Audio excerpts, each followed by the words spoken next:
Assalamu alaikum, brothers and sisters. Al-WUDU, or the ablution, is a condition for the validity of prayer, and one must ensure that it is performed correctly, as instructed by the Prophet, peace be upon him, in order for the prayer to be valid. Some of the most common mistakes people perform at al-WUDU time and how to correct them will be discussed in this video. Mistake number 1. Not washing the elbows correctly. A lot of people wash from the wrists to the elbows, thinking that washing the hands at the beginning of a wudu is enough. This isn't the complete method.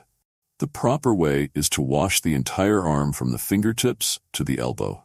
Allah subhanahu wa ta'ala instructs us to wash our arms up to the elbows after washing the face, and this isn't fully done unless the washing starts from the fingers. Merely washing from the wrists to the elbows doesn't meet the requirement. Mistake number 2. Not washing the whole face properly. One of the obligatory acts of a wudu involves washing the face. To do so, it requires the water to flow over all parts of the face rather than just wiping the face with your hands. The proper way of washing the face is by allowing the water to reach from the hair down the chin and from ear to ear. Of importance to the Muslims is spending the water in a way that covers every face part, including the forehead, cheeks, nose, and chin. For men with beards, running the fingers through the beard is absolutely necessary so that the water reaches each one of the hair. Mistake number 3. Neglecting or improperly washing the heels or feet.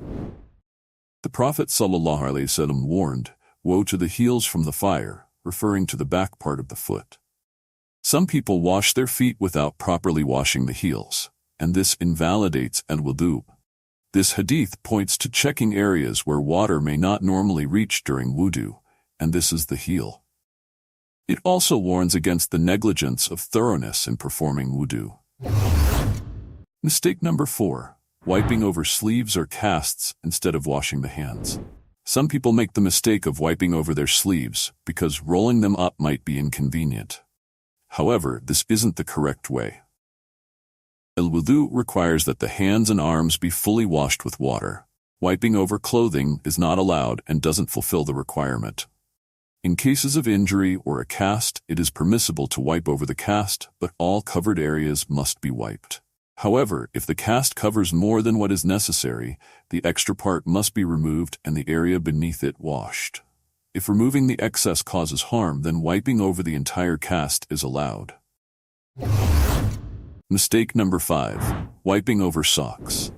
Wiping over socks is allowed, but there are specific conditions that must be met. The socks need to cover the area that would typically be washed, which includes the entire foot up to the ankles.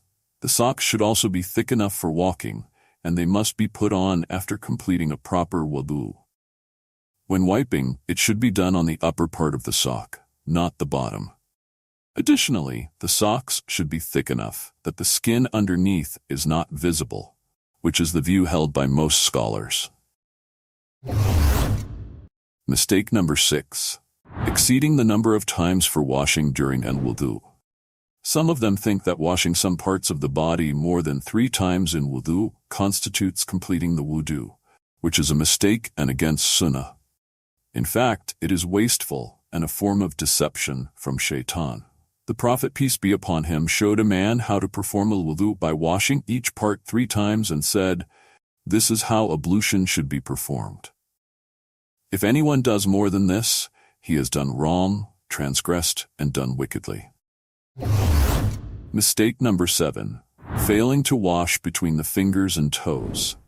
Some people pour water over their feet during a wudu without ensuring that the water reaches between the toes, leaving those areas dry. This invalidates a wudu and therefore their prayer. It is essential to ensure that water reaches between the fingers and toes during a wudu or al-ghusl. Mistake number 8. Not wiping the entire head. Some people only wipe the front part of their head or stop midway because they're worried about messing up their hair. But the correct method is to wipe the entire head. Even though scholars may have different views on this, it's always best to follow the example of the Prophet, peace be upon him. It's reported that the Prophet, peace be upon him, moved his hands for wiping to the front of his head, and then the nape of his neck, then bringing them back till he reached the place from which he had begun. Mistake number 9. Wasting water during al-wudu. One of the common mistakes is being excessive in the use of water. Allah says in the Quran, "And do not be wasteful." Indeed, He does not like the wasteful. It is not the amount of water used that matters, but ensuring that the water flows over the entire part being washed. If water flows over the whole part, even if in a small quantity, it suffices. The water does not need to drip off the part, it just needs to flow over it.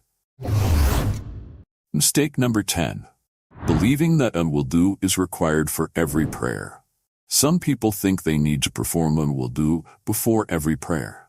For example, if someone does wudu for Salat al-Asr and remains in a state of purity until in Maghrib, they believe they must repeat al-wudu because their initial intention was for al-Asr only. This is incorrect. Wudu remains valid as long as it hasn't been broken. It is perfectly fine to perform multiple prayers with the same wudu, as the Prophet ﷺ did during the conquest of Makkah, where he prayed all 5 prayers with one wudu. Every Muslim should know. The steps of performing ablution begin with the intention in your heart, without needing to say it aloud. You should start by mentioning the name of Allah at the beginning of the wudu, as some scholars have made this obligatory. However, if you forget or are unaware, there's no harm. Then, rinse your mouth and nose 3 times, followed by washing your face 3 times. Next, wash your hands up to the elbows 3 times, starting with the right hand, then the left. After that, wipe your head and ears once, and finally wash your feet up to the ankles 3 times, starting with the right foot. If you only wash once or twice, that's fine too, because the Prophet ﷺ sometimes performed ablution once, sometimes twice, and sometimes 3 times. He would occasionally wash some parts twice and others 3 times, showing there's flexibility in this matter. Alhamdulillah. The washing 3 times is preferred. If there is no need for relieving yourself, you can proceed directly to the ablution. But if you've used the bathroom, then start with cleaning yourself, and proceed with the wudu as described.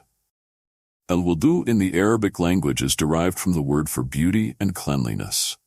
In Islamic terms, it refers to a ritual purification of certain body parts with water, with the intention of worship, and Allah knows best. We must understand that wudu is a significant act of worship in our religion. We must learn how to perform it correctly and avoid mistakes. May Allah guide us all to perform our acts of worship in a manner that pleases Him. Thank you for watching, and don't forget to subscribe to the channel and activate the notification bell to stay updated. Peace be upon you all.